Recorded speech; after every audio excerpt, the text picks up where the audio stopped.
Lo primero que quisiera que comprendamos todos es qué es una fuente del derecho, qué es la fuente del derecho. Y este es un tema que a veces es un poco, entre comillas, sencillo, pero no tanto. Cuando hablamos de fuente, hablamos de que es una forma de creación de la norma. Es decir, cuando los abogados hablamos de fuente del derecho, hablamos de eso de donde nace. Es muy interesante como el diccionario la define, ¿no? Es aquello de donde nace, es esa vertiente, ¿no? Por eso es que hablamos de que es una forma de creación de la norma. Así, el acto legislativo es una fuente.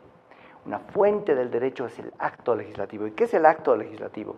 Por supuesto que, como ustedes conocen, tenemos nuestra asamblea plurinacional y en esa asamblea es donde se dicta la ley. Tal vez de los 4 órganos que tenemos, el que desde el punto de vista constitucional, el más importante verdaderamente es ese, la asamblea.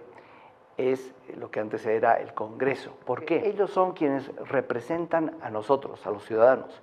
Y ellos son los que por esa soberanía delegada, es decir, por el poder que nosotros les hemos dado a ellos, mediante una representación, ellos se autorregulan.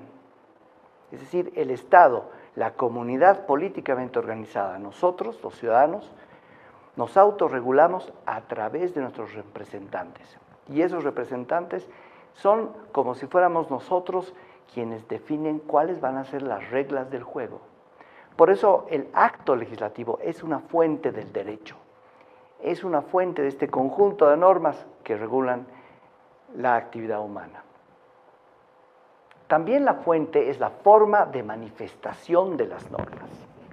Cuando hablamos de la forma de manifestación de las normas, nos estamos refiriendo a que una vez que ha nacido ese acto legislativo, que es una fuente, también las normas se manifiestan, es decir, se van reproduciendo. ¿Y cómo se reproducen?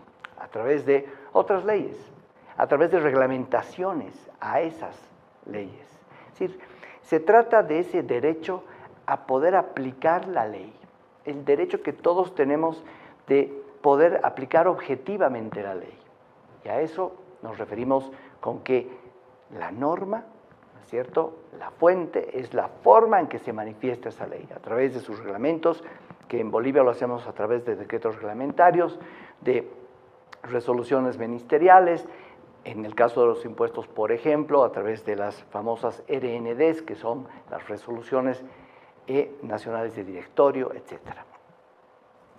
También, cuando hablamos de fuente, hablamos de razón y de validez de las normas. Esto es bien importante. Es decir, la razón, y esto nos va a llevar luego, y por eso lo he puesto casi al final, esto nos va a llevar luego a algo que también es muy importante, que es entender cuál es el sentido y el alcance. Cuando hablamos de fuente, también hablamos de la razón de esa norma, la razón de ese derecho, la razón de esa regulación.